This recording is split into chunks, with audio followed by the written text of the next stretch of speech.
अच्छा, शादी कब हुई आपकी? 2008 में मेरी शादी हुई। 2008, मतलब बहुत कम उम्र में शादी भी कर ली जी नहीं आपने। नहीं, कम उम्र में कैसे शादी हो जाएगी? कम उम्र नहीं थी।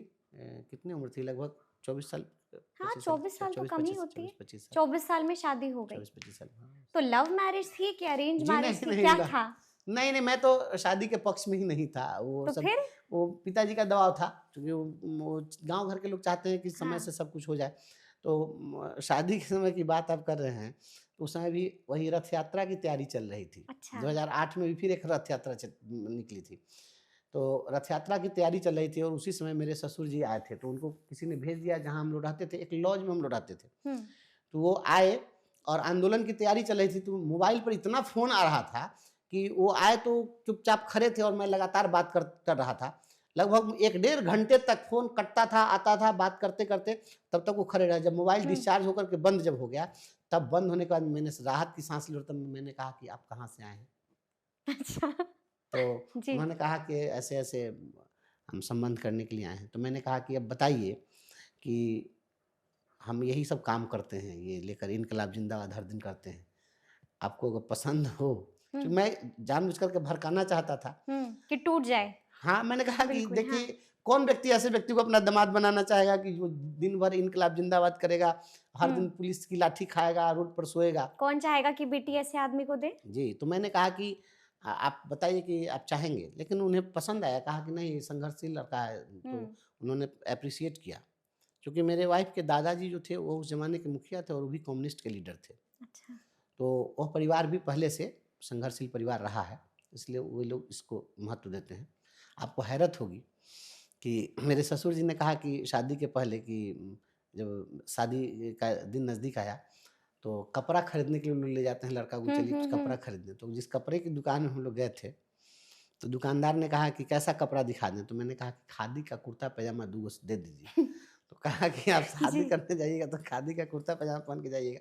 तो मैंने कहा कि आप मुझको कोट पैंट खरीद के दे दीजिएगा, तो हम ये कोट पैंट और शेरवानी पहन करके हम ही जाएँगे रोड पर इनकलाब करने के लिए। हमको तो रोड पर सोने की आदत है, तो दे दीजिएगा तो काम भी आएगा।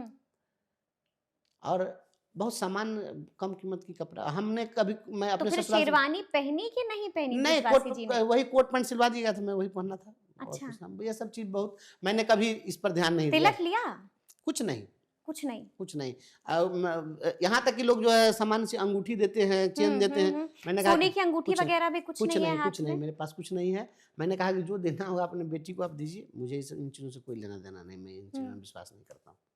बस यही है कि मैं, चूँकि मेरी जब वाइफ़ जब आई, तो विदिन ए वीक कोई नई नवेली दुल्हन आवे और उसको 1 सप्ताह के अंदर सारे प्रशासनिक पदाधिकारियों से मैं मिलवाया। मैं कहा कि चलिए पहले आप मिलिए, डीएम से मिलवाया, एसपी से मिलवाया, आईजी, डीआईजी, यहाँ तक कि मुख्यमंत्री के जनता दरबार में अपनी वाइफ को 20 बार भेजा था। अच्छा। गाँव के कारण? गाँव के मुद्दे पर, वहाँ पर मनरेगा मजदूर संघर्ष कर रहे थे। हमारे गाँव में एक बहुत बड़ा घोटाला हुआ था। उसमें 274 ऐसे नाम पर पैसे की निकासी की गई मनरेगा मजदूर की, जिस नाम का व्यक्ति कभी जन्म ही नहीं लिया मेरे यहाँ। अच्छा। और उसमें मृत लोगों के नाम पर भी पैसे की निकासी हुई। एक खबर हमने दी थी, मुर्दे ने मनरेगा में चलाई कुदाल, बिल्कुल मरे। बिल्कुल याद तो है जी। ये सारी खबरें वो हमारी थी, वो हमने बहुत बड़ी लड़ाई लड़ी और उसमें 54 या 55 पर एफआईआर हुआ था, इसमें 5 वीडियो पर भी एफआईआर हुआ था, 251 पन्ने का एफआईआर हुआ था विजिलेंस में। बड़ी लड़ाई हम लड़े थे उसमें। तो नरेगा में घोटाला का सबसे पहला भंडाफोड़ हमने किया था।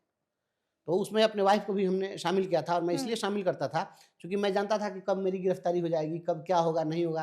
तब तो ये नई नई आई है तो कहेगी कि कहाँ फंस गए, तो कम से कम पहले समझी बुझी रहेगी तो कल को संघर्ष करेगी। अब जब भी हम कोई संघर्ष करते हैं, देखिए मेरा पूरा परिवार साथ रहता है, बेटा बेटी पत्नी सबको ट्रेनिंग अभी से दे रहे हैं आप? सभी लोग। देखिए ऐसा है जी, जब मैं अनशन पर सोया हुआ था आपके इसीआर ब्लॉक चौराहे पर, उस समय में उपेंद्र कुशवाहा जी, ये भारत सरकार के शिक्षा राज्य मंत्री थे, इनको लोगों ने घेरा।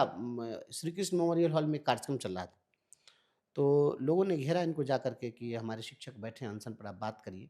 उन्होंने टेलीफोनिक हमसे बात की मोबाइल पर और कहा कि आप बैठे हैं कड़ाके की ठंड में, तो आप बैठिए, लेकिन अपने बेटा बेटी और बच्चे को, छोटा छोटा बच्चा को क्यों लेकर के आप बैठे हुए हैं, इन लोगों को घर भेज दीजिए। अच्छा। तो मैंने कहा कि जब हम लड़ाई लड़ने के लिए आए हैं तो हमें पता नहीं है कि इस लड़ाई को हम जीतेंगे या हारेंगे। भविष्य तो मैं नहीं जानता हूँ, परिणाम तो मुझे पता नहीं है, लेकिन अपने बाल बच्चों के साथ यदि मैं इसमें बैठा हूं, मैं इस लड़ाई को हार भी गया, जीवन में सफलता न भी मिली, तो हमारे बच्चे जिस दिन बड़े होंगे उस दिन बड़े ही फक्र के साथ कहेंगे कि मेरा बाप अपने अधिकारों के लिए बड़ी बहादुरी से लड़ा था। कम से कम यह संतोष उसके मन में होगा। इसलिए इन लोगों को मैं साक्षी बनाना चाहता हूँ अपने संघर्ष का। इसलिए अपने बच्चों को सभी चीज को हमने इन चीज़ों में इन्वॉल्व करके रखा है कि नहीं, क्या करिएगा, बहुत करिएगा, आईएएस आईपीएस बना दीजिएगा, इंजीनियर डॉक्टर बना दीजिएगा, सब बना दीजिएगा, लेकिन कोई संघर्ष की कीमत को कोई नहीं समझेगा, मूल्य को नहीं समझेगा, तो अब क्या है, अब कोई संघर्ष करना चाहता है? बिल्कुल जी। मैं जिस शहर से आता हूँ मैं तो बहुत चिंतित रहता हूँ। आपको मैं ऐसा ऐसा वाकया बताऊंगा, आप आश्चर्यचकित रहेंगे। जब मैं छात्र संगठन चलाता था तो मुजफ्फरपुर शहर में हर छोटी बड़ी घटना पर प्रतिक्रिया होती थी। मेरा बहुत कॉन्शियस शहर रहा है, बहुत छोटी बड़ी घटनाओं पर प्रतिक्रिया होती थी। वहाँ पर अच्छे अच्छे कार्टूनिस्ट थे जो बड़े बड़े पर्दे पर कार्टून बना करके और शहर के चौराहों पर लगा देते थे, व्यंग नेताओं पर, अधिकारियों पर। आज मुजफ्फरपुर शहर खामोश हो गया। आज जो छोटी छोटी घटनाओं पर प्रतिक्रिया देने वाला शहर था, आज बड़ी बड़ी घटनाओं पर मौन रह जा रहा है। और यह कमोवेश पूरे बिहार की स्थिति हो गई है, क्योंकि सभी शहरों को पॉलिटिकल सिंडिकेट ने अपने आगोश में ले लिया है। किसी को कोई पनपने नहीं दे रहा है, कोई स्ट्रगल करना नहीं चाह रहा है। हम लोग पुतला बांध करके पहले से रखते थे, जब छात्र संगठन चलाते थे तो पुतला बांध करके रखते थे। हुआ क्यों, एक वाकया है कि रात में दरभंगा की पुलिस ने छापा मारा हमारे लॉज पर, जिस लॉज में हम रहते थे। अच्छा, तब शादी नहीं हुई थी? तब शादी नहीं हुई थी, अर्धरात्रि का समय था। और उसमें पुलिस जब छापा मारी, किसी अपराधी को पकड़कर पुलिस लाई थी, तो उसने किसी अपराधी का नाम लिया, कहा कि इसी जगह पर रहता है, और वो लोकेशन बताया था, तो पुलिस आई थी। पुलिस जब आई तो कमरा खुलवाया गया। हम लोग अचंभित थे, हमने कहा कि क्या बात है, तो पुलिस पूछी कि अरे बताओ इसमें कौन है, तो किसी को रिकॉग्नाइज नहीं किया, क्योंकि जिसका नाम लिया वहाँ कोई था नहीं।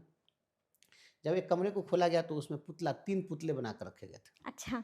तो डीएसपी ने मुझसे पूछा कि यह क्या है, मैंने कहा कि पुतला है। कहा कि पुतला ये क्यों बांध करके रखे हैं? तो मैंने कहा कि मुजफ्फरपुर शहर है और हम इस शहर में हम लोग छात्र संगठन चलाते हैं।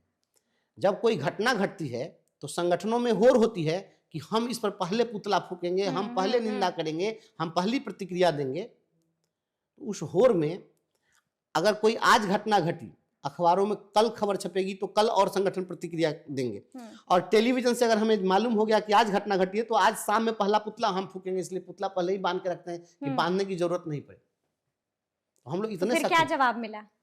बहुत लोग खुश हुए। अच्छा, खुश हुए। पुलिस के लोग थे, क्योंकि लगा कि जिन्होंने कोई देखा छात्र संगठन चलाने वाला तो अपराधी नहीं ना होगा, फिर वो लोग चले गए वहां से।